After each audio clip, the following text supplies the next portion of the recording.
Welcome, attendees. Thank you for joining us for this panel called Strategies in Succession Planning as part of the 2023 Folk Alliance International Conference. My name is Ayapa Vedanda. My pronouns are he, him, and his. And by way of visual description, I'm a man with black hair, caramel complexion, glasses, and I'm wearing I would say, burgundy shirt today. I serve as a board member with Folk Alliance International. Before we begin, let's take a moment to note that we are joined today by folks from around the globe and to collectively recognize the importance, complexity, and difficulty of offering land acknowledgements in the context of online organizing, creation, and collaboration. I am joining you from Nashville, Tennessee, which is located on the traditional land of the Cherokee, Yuchi, and Shawnee tribes and nations. Before I introduce our panelists today, I'd like to share a bit about what this panel is going to address. For those who've carved a path in leadership in their field, it can sometimes be difficult to assess when it is time to pass the torch, as it can be a challenge for emerging professionals to know when it's time to step into leadership, and how to navigate transitions by learning from folks who have been exploring new pathways and engaging collectively. This conversation will explore the topics of transition, timing, approaches to restructuring, and organizational continuity. I'll now invite each of the panelists to give you a quick minute or two of introduction, who you are, where you're joining us from, and what you were looking forward to talking about in this conversation. Let's begin with Ashley Walden Davis. Hi, everyone. I'm Ashley Walden Davis, founder and executive director of Unlock Creative Enterprises. My pronouns are she, her. I'm based in Atlanta, Georgia on Muskogee Creek land. So part of my enterprise includes a consulting firm, a nonprofit where we support those Black and Brown folks with those same services at a subsidized rate, and the National Black Women Creative Cooperative. And again, all my work is around building power and wealth for Black creatives with a special emphasis on Black women creatives. Thank you. Hi, everyone. I am Nicole Barsalona. I'm an artist manager, and I'm also president of Women in Music, a 501c3 nonprofit organization dedicated to, the short version is educating, empowering, and advancing women in the music industry. I am really excited to talk today about succession planning, not only on the artist management side, as I work with some co-managers and have new folks coming in and out of our teams pretty often, but also on the nonprofit side, where I am hoping to start planning more and more to hand over the torch and provide more opportunities for more women to step up into leadership positions in our organization and across the industry. Thanks so much for having me.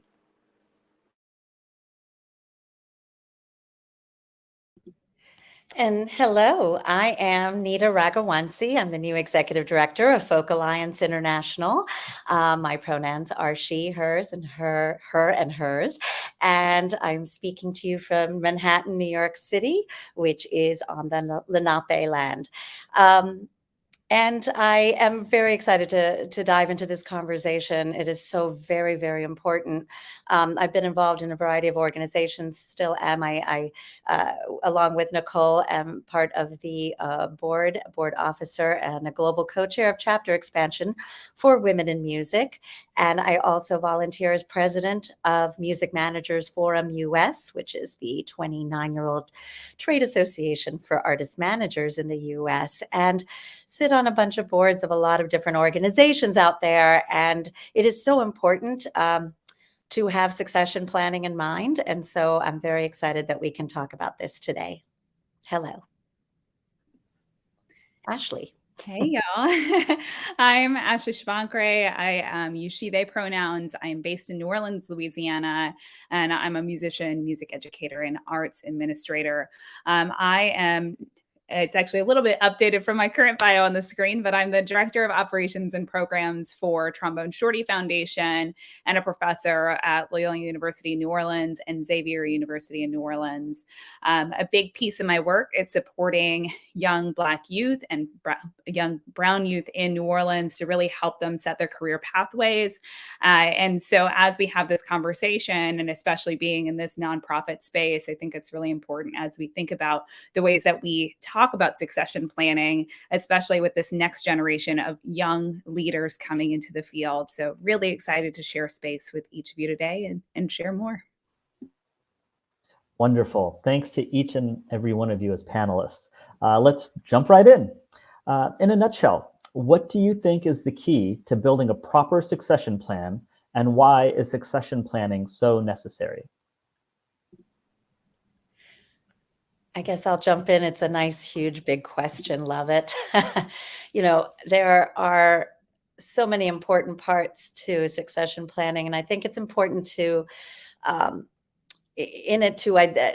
to identify the strengths of each person, their skill sets, what they're interested in, and to really help guide everybody over to being able to be involved and trained in all the different areas that interest them, where they have that skill set, where they want to develop their skill sets so that they can, sort of work towards potentially becoming leaders in that area or experts in that area for an organization or a company as it leads down the road. And so it's important to have proper succession planning in order to be able to, allow for, a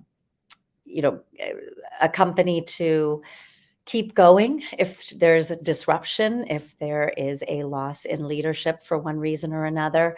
And one of the main things is to keep the company's values. If you work so hard at, and if you believe in a mission, say you're at a nonprofit organization and you believe in the mission and you believe in the goals, and you have a board and a team who works so very hard towards building up that mission, that culture, that community. It's so important to be able to have someone who understands and has been trained in keeping those company values and that mission and that goal, so that there is this smooth transition in leadership through the years, and you don't lose that history and you don't lose that legacy that you built as you move forward. There's so much more to it, but I'll let one of my wonderful teammates here talk about it some more. Well, I would like to jump in if that's okay. I want to just take a step back because I don't know who's on the call to talk about what we consider succession planning and leadership transition, because I love, Neeta, you talked about one aspect, but succession planning, I just want to back up. We could be talking about an executive leadership, like the executive leader of an organization. We could be talking about staff, long-time staff transition, when you're going from a whole one staff to a new staff. We could also be talking about board succession planning for officers. So I just wanted to just give a frame that some people maybe come into this call thinking about succession planning from lots of different places. So I just felt like that was important to say. So for me, when I think about any of those large transitions, and when I like to think about succession versus leadership transition, succession planning for me is thinking about the whole, all the different bodies that are impacted. So if it's a staff, a board, and maybe the leader itself, and always honoring the human component. So at Unlock Creative, we do lead leadership transition searches, and we call them beloved transitions.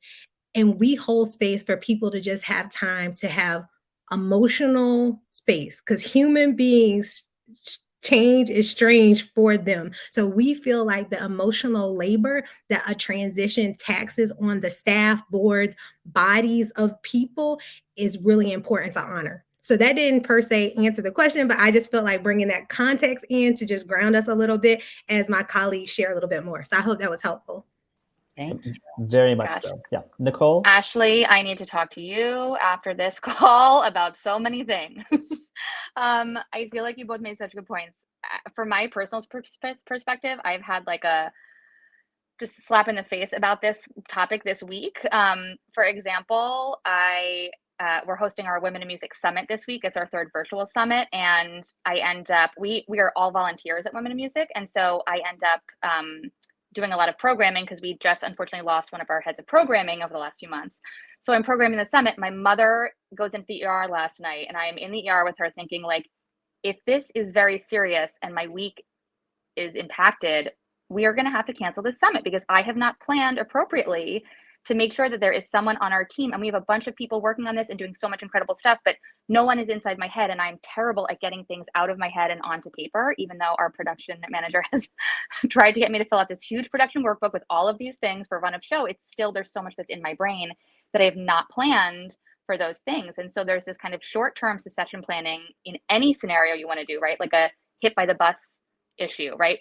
My husband is a consultant. His partner, one of his partners on a case, was literally hit by a bus one day and he had to jump in. So like that short term, who is going to fill this if something happens to me tomorrow and I can't do it?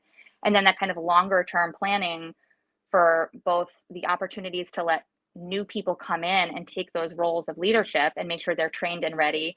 And then Ashley, I love what you said about kind of the emotional component, not only for you as a leader, but like for all of those other people who either were used to you being in leadership and maybe are feeling uncomfortable about a transition, and all of those people stepping into those leadership roles, right? And at Women in Music, we work so often with people who are coming in as new volunteers to take on leadership positions. And I make the mistake, I think, a lot of not making sure that they are fully prepared with all of the information they need, because I'm like a throw you into the fire kind of a person, because that's how I work best, is if I just start learning on the move. But for a lot of people, that is not super helpful. So creating all of those things that, you know, give people the tools to succeed in roles, and then making sure that they're supported emotionally through it, I think is such a beautiful way to look at that, because I think we don't think about that often enough. And that's so much of kind of the weight that you carry in all of these transitions, like across teams. And then on the management side, I did have a co-manager who suffered a horrible, tragic personal loss and was out on personal leave for a few months. And so that was a big transition because we also didn't have a plan for something like that in place. And so not only, you know, is that hard to work with all of the other stakeholders around an artist team and make sure they're prepared in that scenario. But then if that person transitions out of the team and new people come in, kind of working day to day on making sure everyone's on the same page. So I just love those two perspectives so much. Nicole, I really want to tag off to what you just said, just in the framing of, and you had an extreme example, like a person actually getting hit by a bus, but so often we use that example, right? And so I'm really like, the fact that you actually said that someone got hit by a bus and someone had to step in is literally what we all talk about when we think about this pathway, right? For me, I'm always thinking about not just what happens if someone's not there, but it's exactly what Ashley's talking about as well. It's like, how do we make this easier for everyone around you? I teach a lot in the space of working with young people with disabilities, including things like myself having ADHD and anxiety and depression. And these are all the things that help make those transitions easier. Again, that person capacity. So for me, as we think about like, how are we building these succession plans? I'm thinking about how are we communicating leading up to these points? How do we communicate with one another to say, this is too much, or I actually don't know what you do. Can you please break it down for me? And I've been a part of many organizations, both from a board member perspective and also from a staff member perspective, where we've had great plans and it made it so much easier. And we've had no plans. And for lack of better framing, please forgive me, it's been a shit show. So it can go both ways. And it's an interesting space to be in, knowing that all aspects of organizations always need some form of succession planning. And this new generation of young people coming into the workforce are demanding more things like succession planning. So we're really clear and intentional about the space that we give to organizations and creating healthy boundaries for ourselves too. So I think it's all parts of this conversation. Absolutely. Yep. And to dovetail on what Ashley said here, it was just what this Ashley said, right? It was that that we have, it's not just the team and the board and the staff that works the company or organization. It's also if you have an organization with members and community or a customer base, whatever it may be, to make sure that they feel a sense of trust with the transition. That change is so hard to take. And if you are someone who's invested in your community, I do think of the Folk Alliance International community, for example, the FAI community is really so engaged and so invested, and to have a smooth transition and leadership, so that there's a sense of trust, of caring, that it's been again, a smooth transition from one to the other, that the legacy, the culture, the importance of that is taken on, and is being respected, is something that needs to happen smoothly. And so it's very, very crucial. Yeah, this is a really great conversation to kind of drill into. First and foremost, Nicole, we hope all is going well for your mother and hoping she gets strong and all healing there. Ashley Walden Davis, you bring a really great point about succession at various levels and different perspectives and elevation. So I think that's important. Let's kind of talk about some of the actual strategies for succession and how we can go about being prepared. Ashley Shabankareh, you were talking about how you personally ask others. Neeta, you're talking about how do we maintain legacy and stay connected to members. What is it? Is it having someone shadow you and someone who's kind of pivotal to the role and having kind of someone ready at the helm? Is it putting ideas into a production journal so that it's a living testament? What are some strategies you found to where succession is able to get picked up at a moment's notice? Any best practices? Ashley Shabankareh? I just want to start like grounding this piece of the conversation by first addressing that within any organization, you need to understand the culture of said organization first. So if we're having this conversation without a grounding of just a simple definition of what your organization's culture is, this will likely fail in any scenario. Because if you go in thinking having someone shadow someone or handhold is going to be the right solution, one size fits all, and that's not how it works at your organization, your whole succession plan can crash and burn. If you are, so it can go a myriad of ways. And that was just one example. And so I really think it's crucial that you think about culture first and foremost. And I want to make space for other folks. So I want to ground it there and pass on to the next person. Well, I'll jump in, and Ashley, I think we're going to be great friends. But what I wanted to lay down too was context of when we talk about succession planning. And one of the things that we offer is we call it a full circle beloved transition plan. So you're ushering some people out and you're welcoming some people in. Many times people think of succession plan and they stop at whoever the new people come. And what we feel is that person or persons in group actually need about a transition plan that's really 2 to 3 years long, because there are some just statistics and facts. If you look up, these are hallmarks of things that happen when leaders happen. Some people will quit. Some people will move on. Some donors will leave. These are just things that happen. So the transition needs to be thought about in like an arc versus like when you said, when will you not be a new ED anymore? It's a period of time when you get into that feeling. And obviously you can see I talk with my hands and it's like a body, it's like a feeling of over time. It's like a tide. So I just think of us thinking of it as an arc, and that plan is just a guide, but us thinking it's going to be a period of time. Everyone isn't just going to be used to it. It's a major transition. So that's what I'll just leave it there. Okay, I have just want to make sure.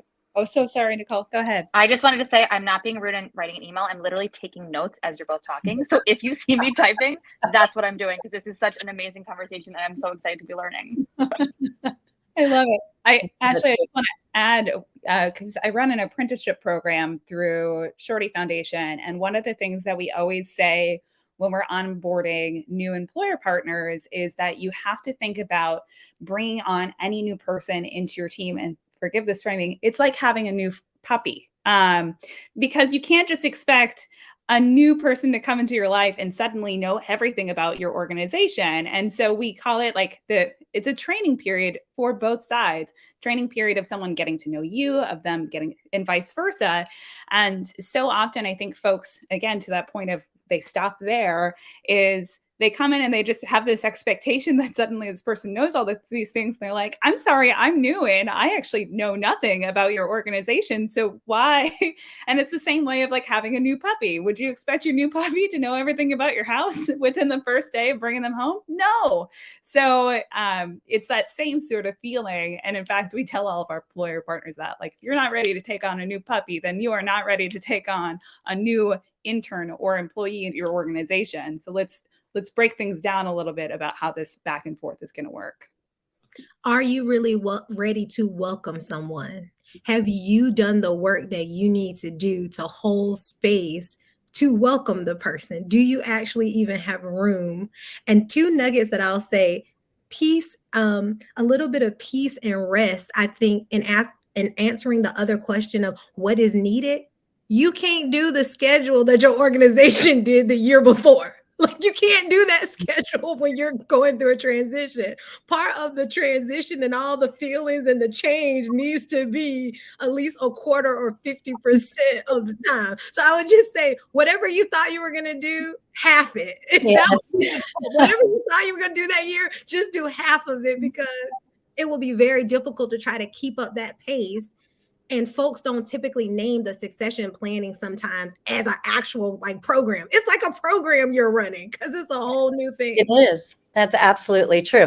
And, but to have a plan in place, even if you think you can't do it 100%, is also important, because it's important at least to do it, because the failure we see so often is that absence of planning, right? The people who walk down the path of doing it and getting lucky, maybe by accident, they find the right leader or to hand the torch over to, or, it's just done in this sort of, what is it? I mean, I've definitely been part of organizations that,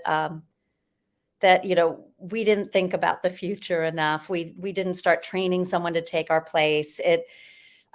We definitely left it to luck, and we were hoping we were always hoping the organization would succeed. We went on a lot of hope and wishing and prayers, and we were lucky enough at times. But I look at it and go, wow, we could have gone the other way.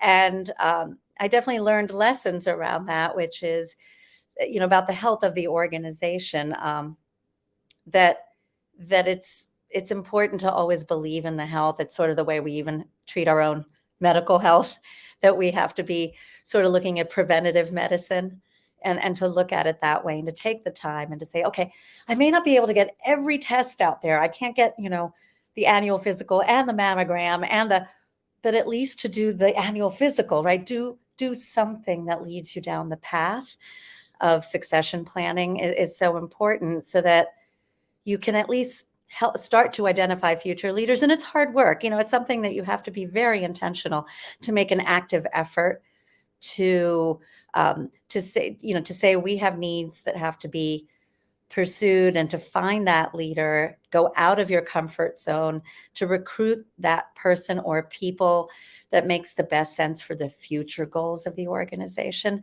that may not fit into the culture today, but the culture you'd like the organization to have, which hopefully is one that has more diversity and is more inclusive, which brings us down another path, I'm sure, of discussion, but on the how.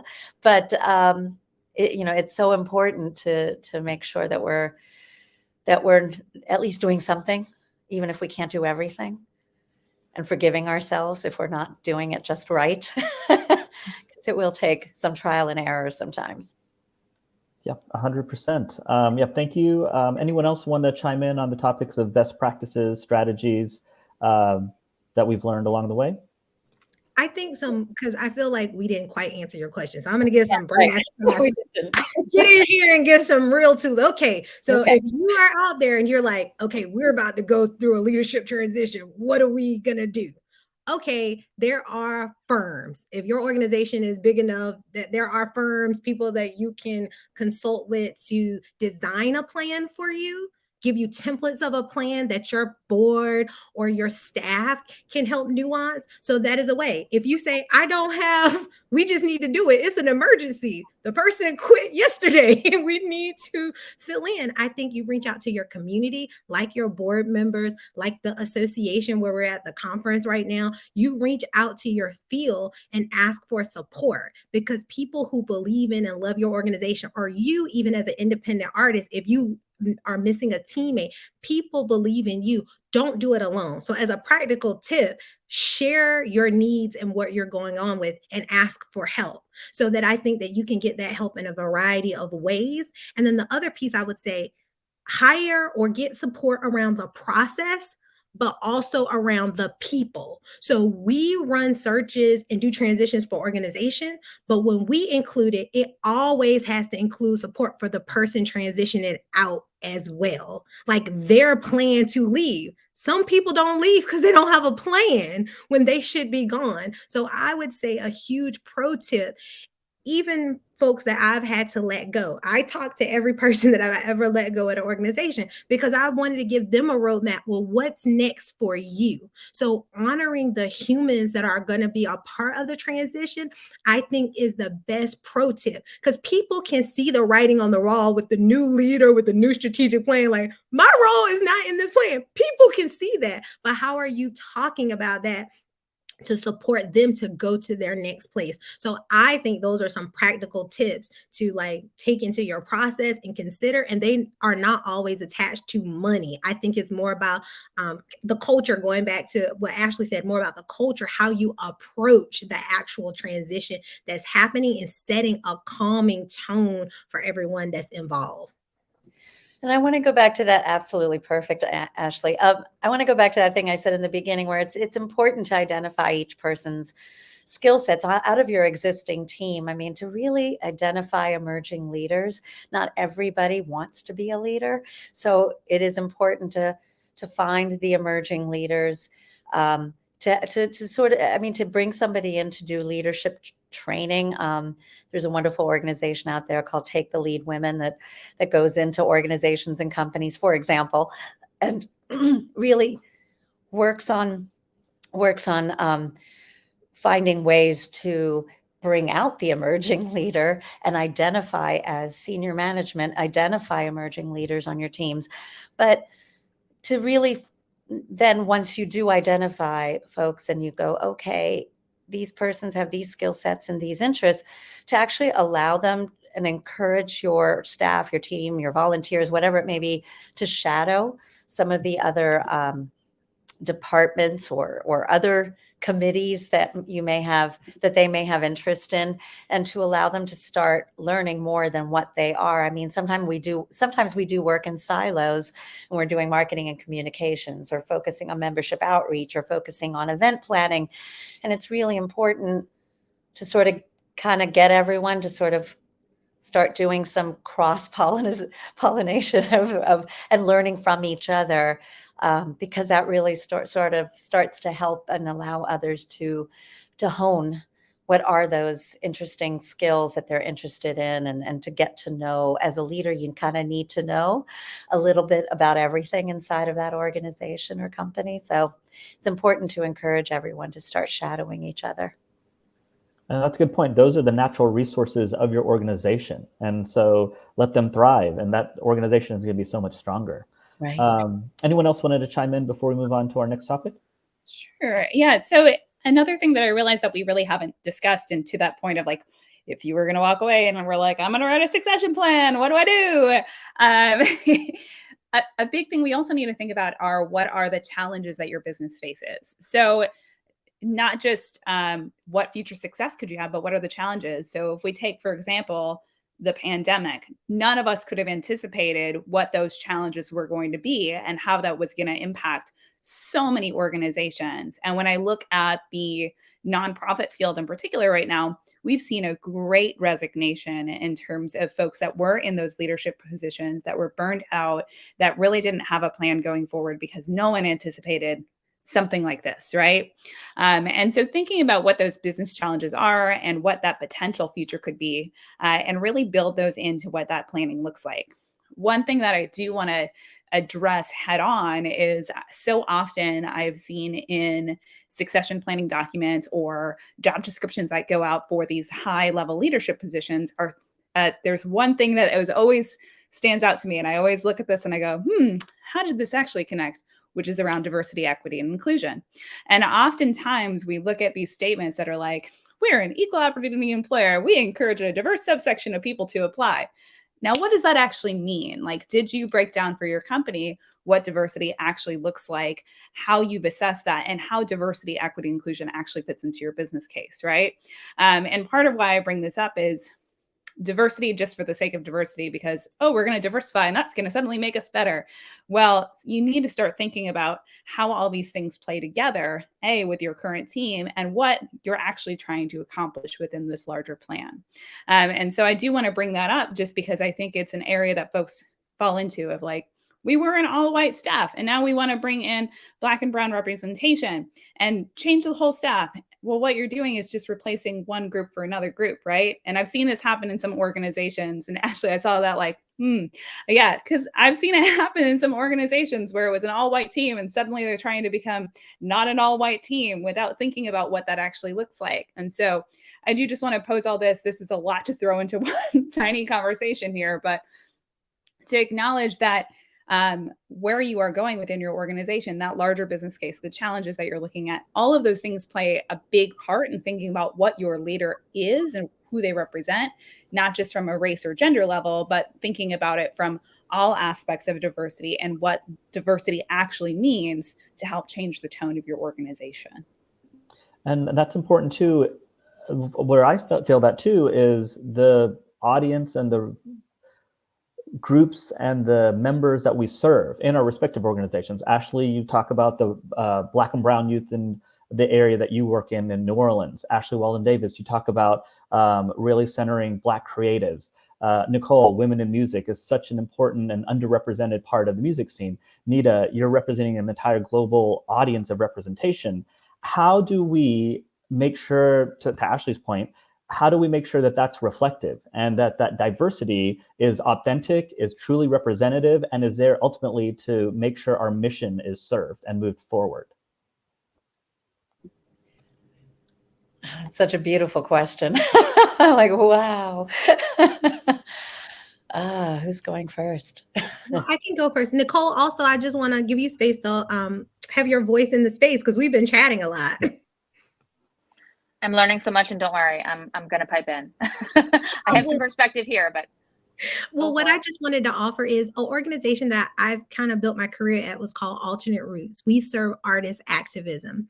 Artist activists, and we're at the intersection of arts and social justice. So you all know when Black Lives Matters happened, everybody had their diversity or whatever statement. Everybody got a statement then. Well, we didn't have to have a statement because our mission was already there. So in thinking about how we include it, I think it has to be authentic, because if that, to me, in my organization is dedicated, and my organization was birthed out of that movement. Just for clarity, I decided to throw all my talents and resources. That's how I joined the movement. I was like, I'm going to dedicate all my skills to like serving Black creatives, because I know if we can create space where they can thrive, a lot of everyone else can be able to thrive. So we work with all types of organizations. It's just with that goal in mind. But getting to the question is, it has to be baked in. It has to be baked into everything you do. It can't be like, it's not sauce on the side, which is what people want it to be. So with my organization over time, I just built it with like, y'all just heard what my mission was. And then I looked up and I was like, I pretty much only got Black women coaching clients. Oh, only Black women. Like, I didn't make an intention that was who I would hire, because we have other folks. But I think when it's baked in, you automatically do it. So you wouldn't have to try to diverse. Like if you were serving the communities, doing the work around the folks you have, if that's diverse, that's what it should be. I was on a board of an organization called Apple Shop in Kentucky. Well, the population is mostly white and rural. So there are Black. So it depends on where you live. You may not need to be like who lives in your community. And if your lane is your lane, I don't think, going to Ashley's point, being diverse for diverse sake, I don't think is true if you're true to who you're serving. Because even when organizations say we're non-culturally specific, who are you serving? You are specific to something, but how about just own who you're specific to? So I don't necessarily think everyone should be diverse, equity, include, if that is not actually what you're doing, like just putting it on the side to say you're doing it, if that's not. So I think it has to be authentic and built within who you serve. And this whole world is big with 8 billion people. So it's a lot of different people you can serve, but just let's own who you're serving and be authentic to that. It is so true. I mean, it really does depend on the mission or the goals at hand. It's so individual to each organization or community or company, depending on what the scenario is. And going back to that mission, I mean, if your mission is to preserve past history and practice, such as in the case of Folk Alliance International, then it's so important to hear the voice of the elders, to involve them, and to respect legacy. It's an organization there to preserve past history. But, if you're leading an organization that's looking to combat a cause, to change things, and it's been in a place where the leadership or the community has, sort of looked like one thing. If you're representing, say, a sector of the music industry, say managers or agents or producers and engineers, and it's looked and felt a certain way, and you need to kind of, you see the data, you see that they're reflecting low numbers, you know that those low numbers need to change, right? Then you do need to aggressively think about bringing in new voices. It's not about elders as much as it is about the focus being on respecting new voices, bringing those actively focused on new voices of leadership into the change, to change up the approach of an organization and breathe new perspectives and strategy into the plan. So it's so important to think about your case by case scenario, what your mission, goals, purpose, keep your eye on the ball, keep that focus in how you build. It's just dovetailing on Ashley Walden Davis is saying here. And there's so many nuances to that just kind of blow our minds at times, that it's also important to create that in year one, we'll try to do this. In year two, we'll try to do this, right? Take the baby steps to get there. I know that sometimes, I've been involved with organizations where we make broad statements and say, we will focus on DE&I. And then people look at the board and go, oh, but gosh, there's only like 2 women on there, right? And it's like, yeah. But actually what's happening is not always going to be the optics and the outward facing piece of it. It might be, we focused year one on changing the language in our website and on our marketing assets. And, the way that we wanted to make sure that our educational offerings, our programming, is curated in a way that's going to be more inclusive and speak to a larger and wider audience. It may not be the leadership looks like this. It might be the programming looks like this in year one. And so it's important to just be okay, right? To say, we're going to take baby steps and build out a long-term plan and do it in an organized fashion, because otherwise it just blows one's mind. Like, how do we possibly do all of this? But baby steps, and breathing is very important. I will say, from a women in music perspective, like, I think that, our mission historically has been to educate, empower, and advance women. And that definition of women has evolved over time too, right? And so it's multiple things happening. One is like, do we change the mission statement and trademarks and all of this stuff for an organization to try to be more inclusive, or do we just like, hold on a minute, this is what the organization was originally founded for. Here's how we kind of expand our definition of what we're doing, rather than changing the shape of like this nonprofit that's existed for 30 something years, and not jump so much on the marketing. Right? We started using like X in women all of a sudden, and then we're like, well, hold on, let's just take a step back, because being reactive in moments where they're like all of these social justice things happening, you're like, okay, hold on a second, let's not be reactive. Let's just like hope that everyone understands that we're taking a moment to like assess the culture of the organization and what we need to be kind of really focusing on for our members and our stakeholders, and what our values are. And so I think that is something that I'm really quick to be like, oh my gosh, we have to do this and this and this, because we want to make sure we're being inclusive and supporting folks. And we have one person on our digital marketing team actually who was always like, let's just take a step back. XYZ just happened today. Everything is a lot like very socially charged. Let's just like think about what this means for our organization. Like, some other organization focused on XYZ might need to issue a statement today about this. This is what we're women in music. It's not, women all over the world. It's like the very focused mission that we have, and we have to stick to that, not try to be everything to everyone all the time, and then just make sure that in the work that we're doing and in our mission, we are being inclusive and diverse and focusing in on what we can change within our organization and then in the industry as a whole. So I heard an incredible panel at South by Southwest the year I took over as president of WIM, called Black Women in Entertainment.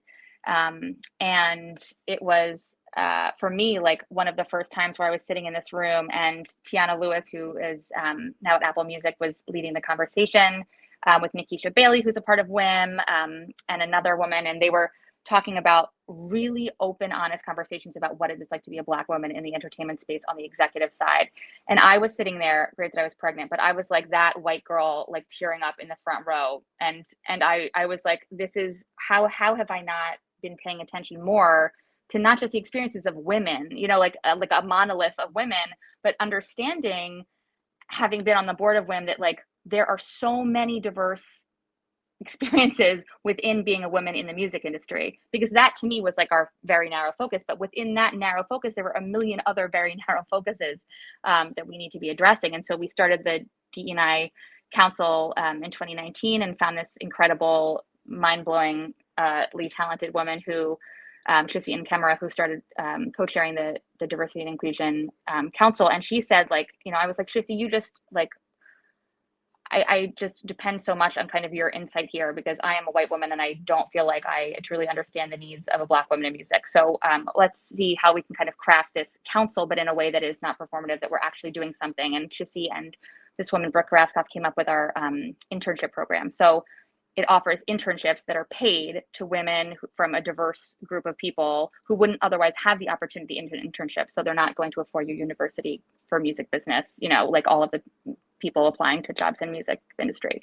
And that was a way to like tangibly make a difference. So we're not just like checking boxes on, you know, board seats, although we did obviously diversify our board, but like making sure that we're creating some kind of a change that we feel like, okay, if you're 17 and you want to get into the music business and you don't have that opportunity and you can't get your foot in the door, how can we help bring that person in so that we're diversifying the pipeline of people getting into the business, and then coming up with ways like our mentorship program and other things to kind of support people as they're growing, so that we're not just like saying, okay, here, you know, take this internship and then good luck in the industry as you grow. So just finding tangible ways to kind of be more inclusive within those frameworks that we're trying to expand, but also stay true to our core mission.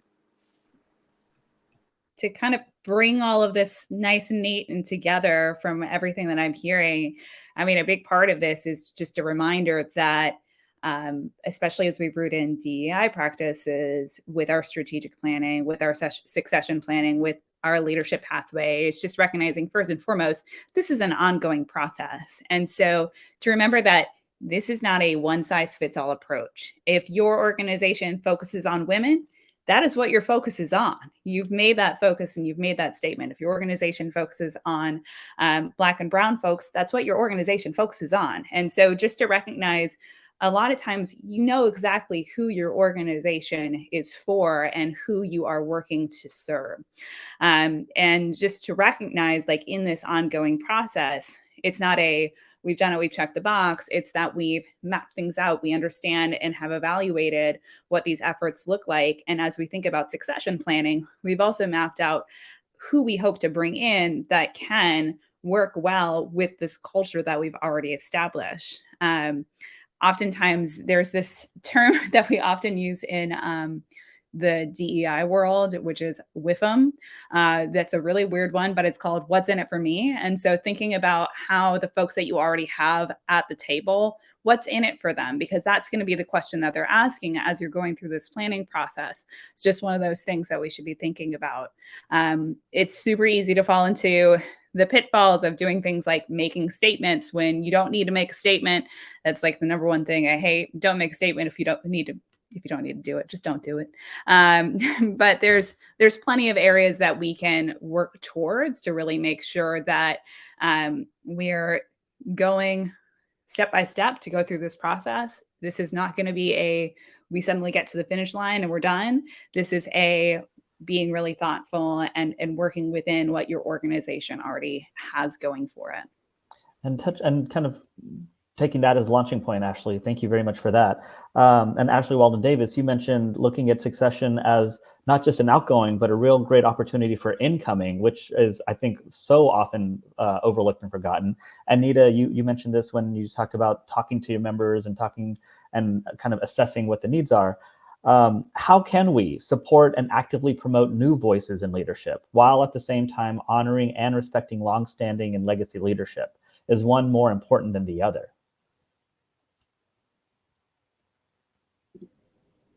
And again, that goes back to the mission of the organization, right? Is one more important than the other? No. A perfect balance is what I think should be struck, right? It's respecting the past, looking forward to the future, seeing if there can be progress made in certain areas, being there and saying, how can we help? How can we help our customers, our community, our members, whatever it is that we're serving, that we're looking to serve others, right? That succession planning should always involve, I think, a bit of how do we do better? How can we help? How can we improve? I mean, progress for the sake of saying progressive isn't necessarily it, but to actually have some sort of implementation plan that where we can actually see impact of something that is progress at the end of the day, where we go, well, that was progress. So yeah, it's about that balance though between the two, and not that they need to be mutually exclusive. It's, you know, there's always this thing about sort of young voices that makes it feel like it's up against respect for elders and respect for legacy and legacy leadership. It's actually that they go really well together, and in a positive, optimistic environment, it's a beautiful thing, right? For young voices to learn from the lessons that history can clearly teach us, and from the voices of wisdom and those who are more experienced, and then the ability to continue in life, to keep on thinking and keep on having new perspectives and learn and have an openness to change, comes from being able to embrace new and young perspectives. And it keeps things interesting as we get older and older. So, which is healthy. And in a healthy environment, you have both, and they work together really, really well. So as a millennial, I want to say new voices to me, it isn't always young or old. There's a lot of voices that's been in this space that maybe hadn't been heard. So my approach to this question is that thinking about your organization, what are the voices that are missing? Those are your new voices, the ones that haven't been heard. And depending on your organization, that can be very different. So one of the things I've always been excited about, next generation. I used to have this club called Next Generation National Arts Network for like millennials. Well, I'm no longer the next generation. Gen Z is the next generation now. So, and just for myself, just to say, so for me, new voices include a new generation, but it also includes who hasn't been heard in whatever group or context that you're in. And as a representative on this call, I guess, of Black women, sometimes if you do lots of studies, statistics, we tend to peak late. So we're not necessarily a young voice, but our voice may be a new voice in a space that's heard. So I'll just put that perspective out. Talking about new voices, it's the ones that haven't been heard in that particular room that they're in, which may be younger, old, or different things, but they're new. That is such a powerful, powerful lesson. Thank you, thank you, thank you, Ashley. And Nicole, what you would share spoke exactly to that. I mean, you made sure that you're amplifying the voices that are too often overlooked. So yeah, thank you for sharing your story. Is there anything else you wanted to add on that point? I'll just say, from my perspective, I think it's difficult to think about finding someone for, let's say, an organization like Women in Music who both like wants to and can do the day to day and has that really kind of new perspective, and also understands the history of the organization in like in their bones. I feel like for people who have been a part of the leadership for so long, because it has been a group for quite a while leading the organization, with new people having come in, but I feel like there are so many things when you're like just in the weeds that you think you want to make sure are passed on. And I think there's that kind of bridge between those two things equally. You want someone who understands the history of the organization and who you feel like can speak to that history and honor that history and the people who built it, but also some really fresh perspective on how to do things maybe totally differently going forward than how anyone has done them. So not sure how to marry those two yet, but I think that they're definitely equally important. I think if I had to pick one, I'd choose like honoring the legacy and understanding the organization, and then like the rest maybe can be learned a little bit, but so important, both of them. That's great. Ashley, Shabankareh, anything you wanted to share in this? The only thing I just wanted to add, because there's been such powerful statements said here, is just thinking about how we make full use of the folks that we have at the table already. So too often, I think we kind of are just like, okay, you're here. What you gonna do? And we kind of stop, right? We do like this little pause of like, okay. But how are we making full use of the voices that we brought in here? How are we including their ideas? How are we making sure that they're not feeling like an outsider? And again, this comes back to company culture. This comes back to dialogues around how are you onboarding? Is there this longer period of welcoming, to Ashley's point here?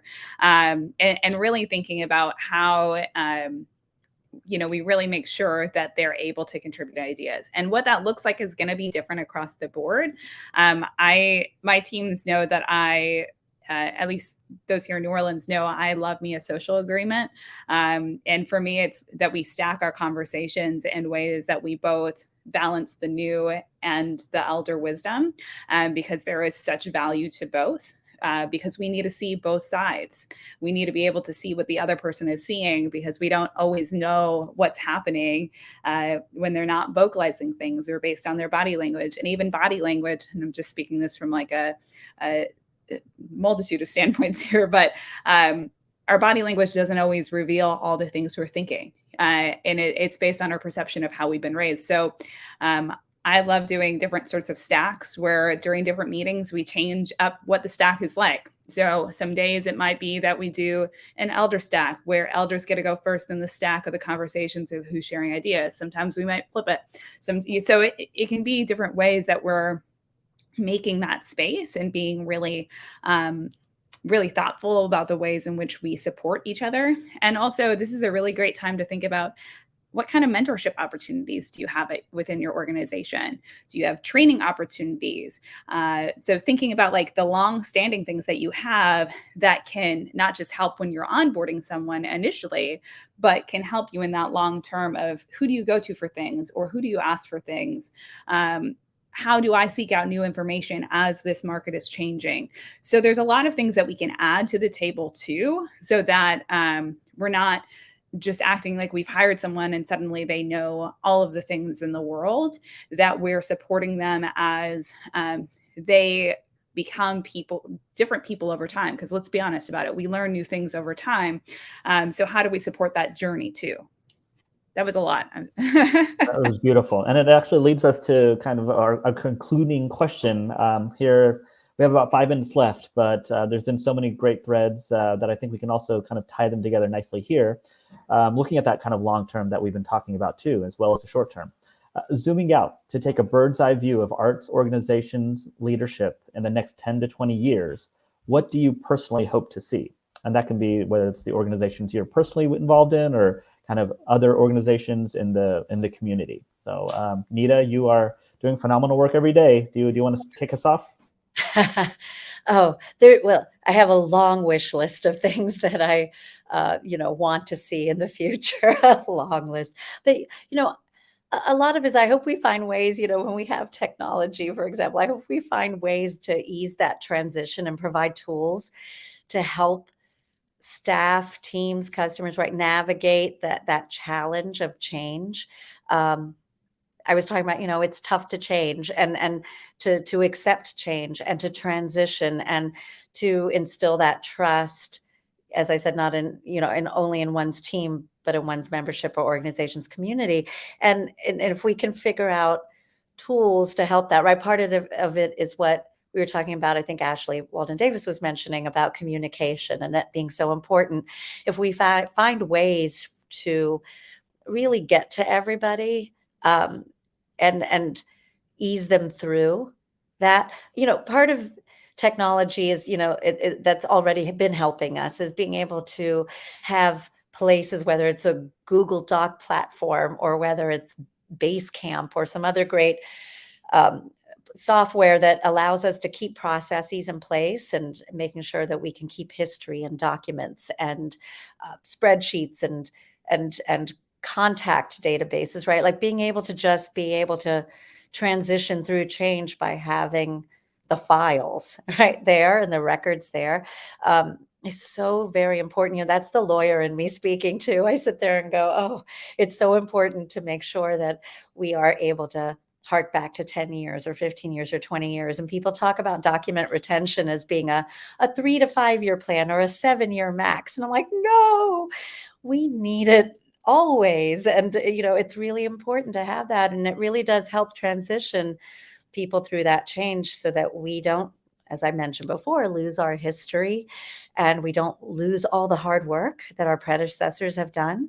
And, I'm excited at Folk Alliance to be able to take all of that beautiful history. Some of it, unfortunately, has been lost from way back. The organization was started back in the 80s. So we don't necessarily have all of that great history, but I do find myself looking through hard copies and trying to go, what did Lewis Myers do back in the day? And I knew Lewis, but what did he do? And wanting to see, that we are taking those lessons in, making that transition smooth. And, I just said all of it. The reason, the value is an incredible piece. It's incredibly valuable to be able to have that and walk forward with it.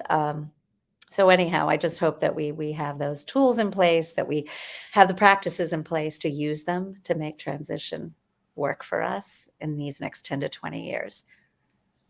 Thank you. Ashley Walden Davis. I'm super excited because Gen Z will be squarely in leadership.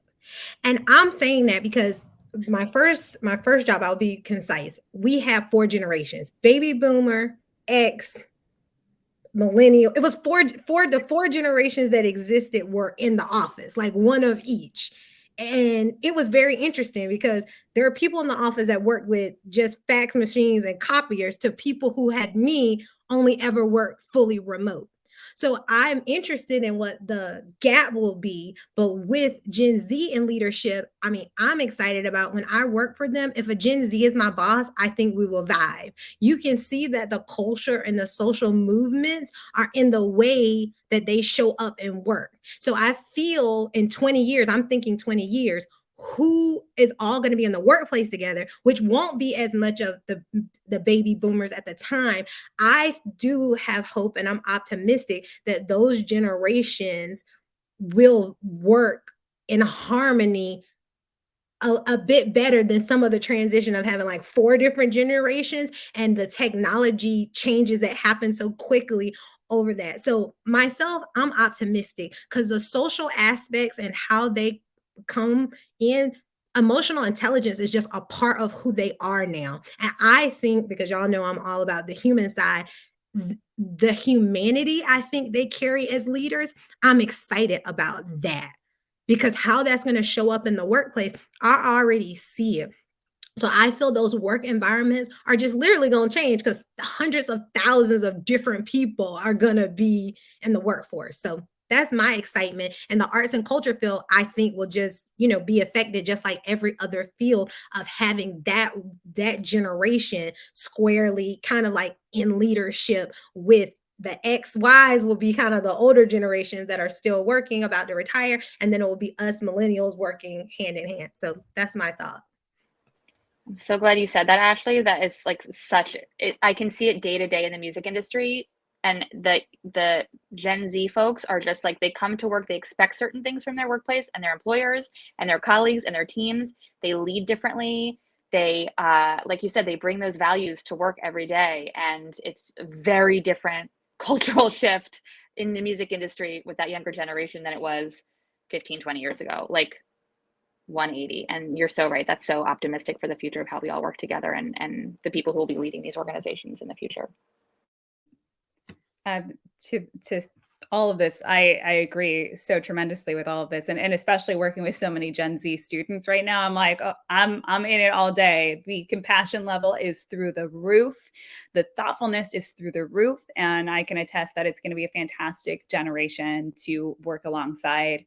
I'll also say I am really excited in the next 10 to 20 years. I'm seeing a really intentional shift towards co-director or co-leadership roles, dismantling the ways in which we've had hierarchical structures. And I think it's going to be a really powerful space for us to have true collaborative leadership styles represented in the actual DNA and fiber of organizations.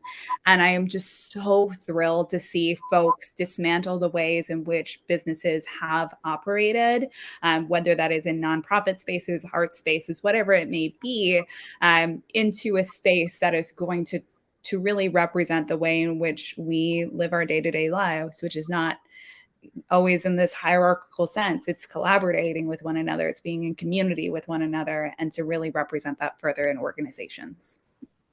Phenomenal. Well, thank you so much. Before we wrap up, is there any final words or anything that anyone wants to share? Or I think we might have to do another hour-long panel here to dig into that. But thank you so very much. Any final words? I just want to make sure we have an opportunity. Okay. I wanted to tell Nicole that I think that digital person might be an emerging leader that was telling you, hey. So many emerging leaders at WIM. They blow my mind every day. I can't even keep up. Not even close. Beautiful. Thank you for being a brilliant moderator for us today. Yes. Thank you very much. It was easy. Just to let you all speak. That's all I had to do. Get out of the way. But again, thank you to these wonderful panelists today for a wonderful, thought-provoking discussion, and for bringing this conversation to our community and to all the folks watching today. Should you be watching this as part of Folk Alliance International's virtual conference, Folk Plus, our online offerings are made affordable thanks to the generosity of donors. If you would like to support our work, donations can be made at folk.org/donate. Stay safe and connected, community. See you soon. Thank you.